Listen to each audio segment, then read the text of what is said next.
What is going on, you guys? Spideco64 back here once again with another video. And today's brand new video, we are of course here to do something a little bit different. This is still a diecast review, except this has a little bit of a theme to it.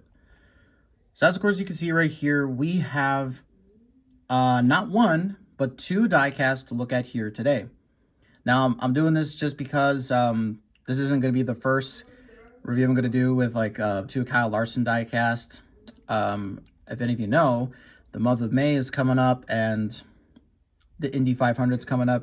And eventually I do want to get Kyle Larson's IndyCar and his Coke 600 car that he'll run that weekend. Hopefully we'll have to see how it goes. But anyways though, what we got here today is right here is Kyle Larson's North Wilkesbro truck win and all-star race win.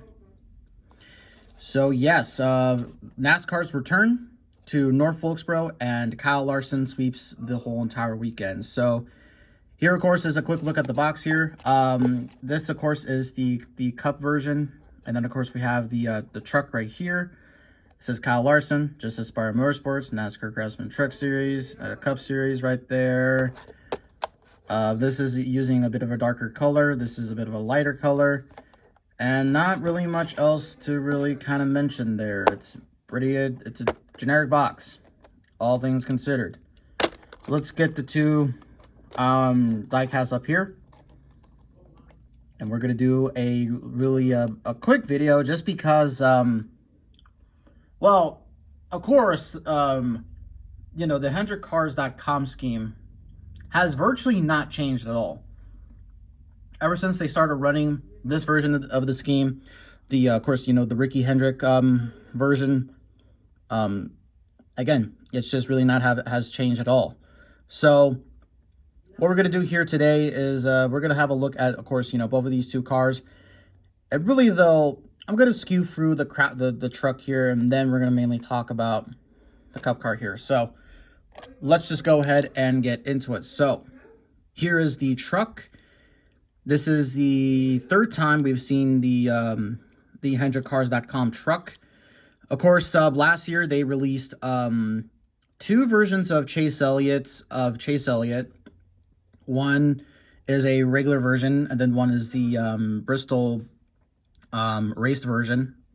Yeah, I mean, they made yeah, they did that. It's Chase Elliott, so he's gonna sell. They also did make one for William Byron, and the main difference between all these cars is, of course, the logo on the back of the flatbed, or on the flatbed. So Chase had an Apple logo. William Byron had an Exalta logo, but for Kyle Larson, since his primary sponsor is 100cars.com, it's just 100cars.com. But I still don't really overall, you know, really like this scheme. And hell, this scheme was originally a truck, so it really fits really quite well.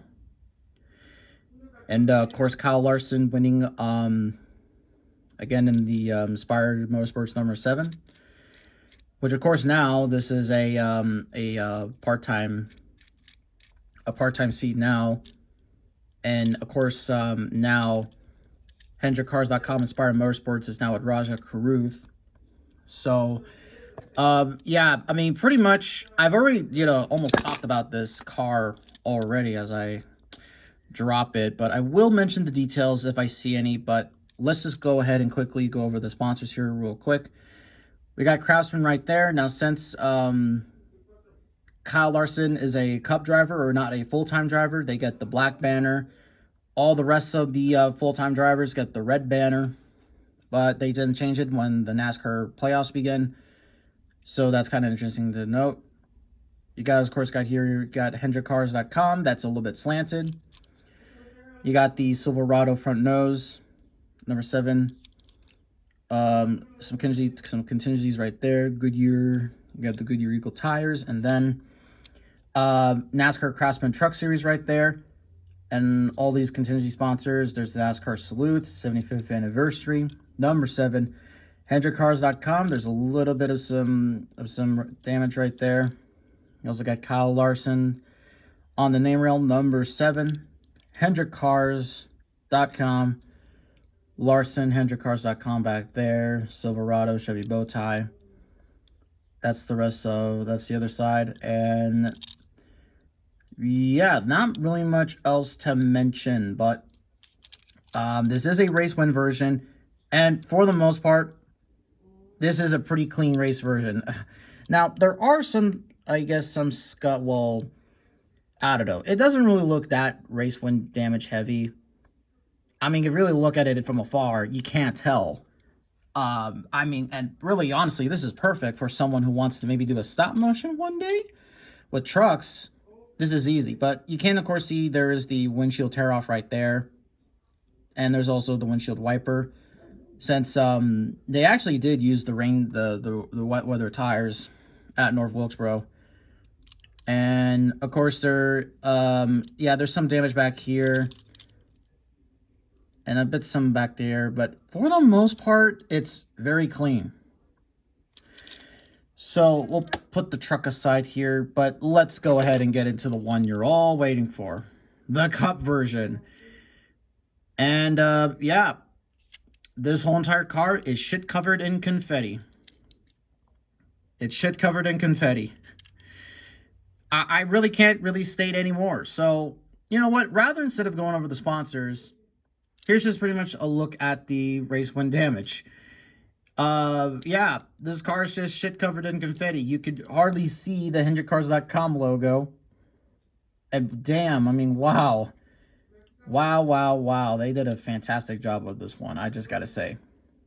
See, the confetti is covering almost all the side, but then on almost all the top and the front almost.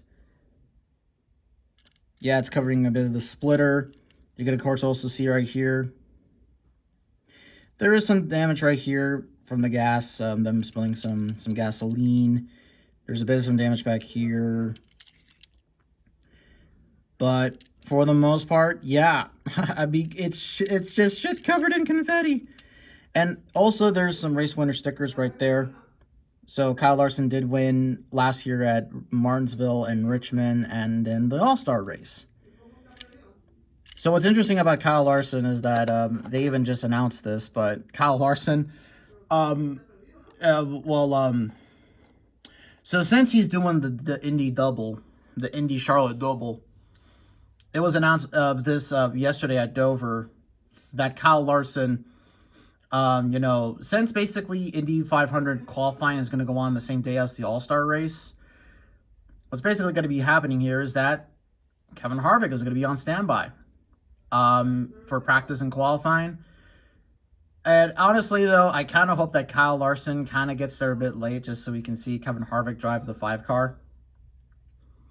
Honestly, though. Because, again, I feel like Kyle Larson should really give a lot of focus to the Indy 500. He needs to make sure that he gets into the race. This isn't not like NASCAR where there's guaranteed spots. Albeit they're probably going to do that next year, but we're not here to talk about that.